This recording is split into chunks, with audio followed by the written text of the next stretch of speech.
আসসালামু আলাইকুম রহমতুল্লাহি ওয়া বারাকাতু। আমরা এখন আসছিল বদরের প্রান্তরে।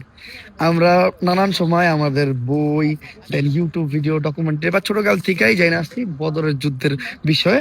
আর আজকে আমি সেই বদরের ময়দানে, ঠিক আছে, এইটাই কিন্তু বদরের ময়দান। এই জায়গায় কিন্তু বদরের যুদ্ধ সংঘটিত হয়েছিল। হ্যাঁ, আর ওই জায়গায় আমাদের কোন জায়গায় আবু জাহেলের কুয়া ওইটা, ওই যে লোকটা গেছে ওখানে, হ্যাঁ, ওইটা সামনে, ওখানে কুয়া। আচ্ছা, ওই পাশে আবু জাহেল। ওখানে ফেলছে। আচ্ছা, আমাদের প্রিয় নবী বিশ্বনবী হযরত মুহাম্মদ সাল্লাল্লাহু আলাইহি ওয়াসাল্লাম এই বদরের যুদ্ধে বিজয় লাভ করে। বিজয় লাভ করার পর আবু জাহেলের যে লাশ, ওইটা ওই সাইডে একটা কুয়া আছে, ওই কুয়ায় ফালাই দেয়।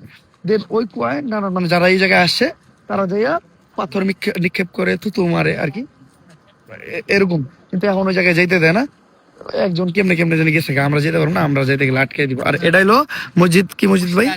মসজিদ আরিশ। এই মসজিদে বসেই মূলত আমাদের প্রিয় নবী বিশ্বনবী মুহাম্মদ সাল্লাল্লাহু আলাইহি ওয়াসাল্লাম আল্লাহ তাআলার কাছে দোয়া করছিলেন যে যাতে এই যুদ্ধে তিনি জয় লাভ করতে পারেন। এবং আল্লাহ তাআলা 1000 ফেরেশতা এই যুদ্ধে অংশগ্রহণ করার জন্য নিজের তরফ থেকে পাঠাই দিলেন।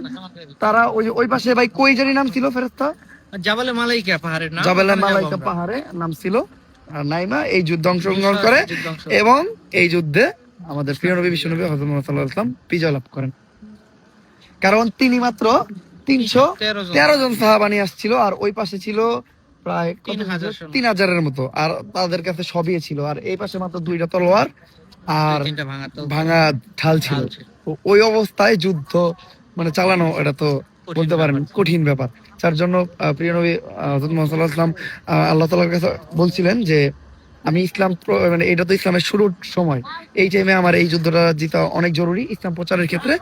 তো তারে সাহায্য করার জন্য তো আল্লাহ তাআলা ডিরেক্ট ফেরেশতা পাঠাইবেন। আলহামদুলিল্লাহ।